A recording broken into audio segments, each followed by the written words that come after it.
Next हम discuss करेंगे about the types of covalent bond. Basically दो टाइप्स होती हैं हमारे पास कोवलेंट बॉन्ड की, non polar and polar covalent bonds. ठीक है ना। अब सबसे पहले हम नॉन पोलर कोवलेंट बॉन्ड्स की बात करेंगे। वो कोवलेंट बॉन्ड जो बेसिकली सेम एटम्स के दरमियान हो, बेसिकली होमोन्यूक्लियर हो, उनको हम बोलते हैं नॉन पोलर कोवलेंट बॉन्ड्स। इसके अलावा ज़रूरी नहीं है कि हमारे पास सेम एटम्स ही हों, इसके अलावा डिफरेंट एटम्स के दरमियान भी हमारे पास नॉन पोलर कोवलेंट बॉन्ड बनता है। जैसे कि हमारे पास कार्बन और हाइड्रोजन के बीच में जो हमारे पास बॉन्ड बनता है वो भी नॉन पोलर होता है।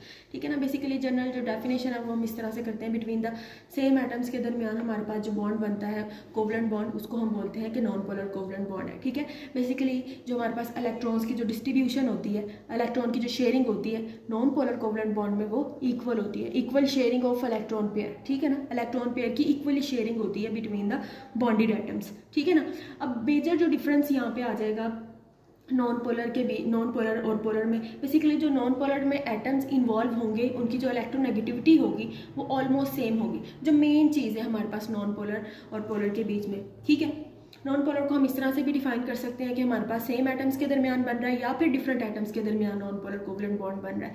लेकिन जो मेन चीज़ होगी इन दोनों केसेस में वो ये होगी कि उनके अंदर जो इलेक्ट्रोनेगेटिविटी होगी एलिमेंट्स की वो बेसिकली या तो सेम होगी या तो कम होगी। ठीक है ना। In the case of non polar covalent bond. ठीक है ना। इलेक्ट्रोनेगेटिविटी का जो दो एटम्स के दरमियान, फॉर एग्जांपल सिंपल हाइड्रोजन की अगर हम बात लें, H और H की इलेक्ट्रोनेगेटिविटी सेम है। ठीक है ना। H सिंगल बॉन्ड हमारे पास यहाँ पे बन गया। इसके अलावा अगर हम कार्बन और हाइड्रोजन के बीच में नॉन पोलर कोवलेंट बॉन्ड बनाते हैं तब भी इसकी और इसकी जो इलेक्ट्रोनेगेटिविटी है उसमें ज़्यादा डिफरेंस नहीं आता। इसकी अगर कम है, बेसिकली हाइड्रोजन के ऊपर चार्ज पॉजिटिव, कार्बन पे भी चार्ज मोस्टली पॉजिटिव ही होता है। बेसिकली डिपेंड करता है कि हमारे पास कार्बन के साथ कौन सा एटम अटैच है। ठीक है ना। सो बेसिकली इन दोनों की इलेक्ट्रोनेगेटिविटी का भी आपस में कम डिफरेंस होता है। ठीक है ना। So overall non polar covalent bond उन कंपाउंड्स में होगा जिनका आपस में इलेक्ट्रोनेगेटिविटी का जो डिफरेंस है वो कम होगा या फिर सेम होगा, सेम इलेक्ट्रोनेगेटिविटी होगी या फिर उनका जो इलेक्ट्रोनेगेटिविटी का डिफरेंस है वो कम होगा। ठीक है ना। एग्जांपल्स हमारे पास सिंपल HH है, क्लोरीन है, इसके अलावा कार्बन हाइड्रोजन के जो कंपाउंड्स होते हैं वो भी नॉन पोलर होते हैं। ठीक है ना। उसके बाद हम पोलर कंपाउंड्स की बात करेंगे बिटवीन द डिफरेंट एटम्स। ठीक है ना।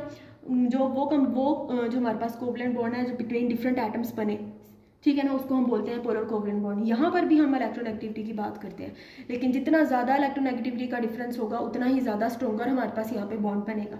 ठीक है। नॉन पोलर की हमारे पास बहुत सारी एग्जांपल्स है। ठीक है ना। सिंपल एग्जांपल हमारे पास यहाँ पे HCl की है। ठीक है। ठीक है। HCl, hydrogen and chlorine electropositive होती है, बेसिकली पॉजिटिव चार्ज होता है, और क्लोरीन पे हमारे पास इलेक्ट्रोनेगेटिव है, इलेक्ट्रोनेगेटिविटी को शो करती है। सो इनके दरमियान इलेक्ट्रोनेगेटिविटी का डिफरेंस ज़्यादा है। ठीक है ना। पार्शियल पॉजिटिव चार्ज इसके ऊपर आएगा, पार्शियल नेगेटिव चार्ज इसके ऊपर आएगा। So these are the polar. ठीक है ना। और ये जो कंपाउंड बनेगा बेसिकली हमारे पास होगा, जो बॉन्ड बनेगा यहाँ पे वो बेसिकली पोलर कोवलेंट बॉन्ड होगा between the hydrogen and chlorine. क्यों? क्योंकि इनके दरमियान इलेक्ट्रोनेगेटिविटी का डिफरेंस ज़्यादा है। ठीक है ना। और पोलर कंपाउंड के अंदर जितना ज़्यादा इलेक्ट्रोनेगेटिविटी का डिफरेंस होगा उतना ही ज़्यादा वो कंपाउंड जो है बेसिकली स्टेबल होगा, पोलर होगा। ठीक है ना। उतना ही ज़्यादा वो पोलैरिटी को शो करेगा। और पोलर कोवलेंट जो कंपाउंड्स होते हैं वो डिजॉल्व भी पोलर में होते हैं, नॉन पोलर कंपाउंड डिजॉल्व होते हैं नॉन पोलर में। ठीक है ना। सो बेसिकली दोनों में हमारे पास जो मेजर डिफरेंस आ रहा है वो इलेक्ट्रोनेगेटिविटी का है। नॉन पोलर में हमारे पास नॉन पोलर कोवलेंट बॉन्ड उन कंपाउंड्स में बनेगा जिनके अंदर जो इलेक्ट्रोनेगेटिविटी का डिफरेंस बहुत कम होगा, या फिर दोनों एलिमेंट्स जो कि बॉन्ड बना रहे हैं उनकी इलेक्ट्रोनेगेटिविटी सेम होगी। ठीक है ना। और जो पोलर होगा उसमें जो कोवलेंट बॉन्ड बनेगा उसमें ये है कि हमारे पास जो इलेक्ट्रोनेगेटिविटी का डिफरेंस जितना ज़्यादा होगा उतना ही ज़्यादा हमारे पास जो बॉन्ड है वो पोलर बनेगा।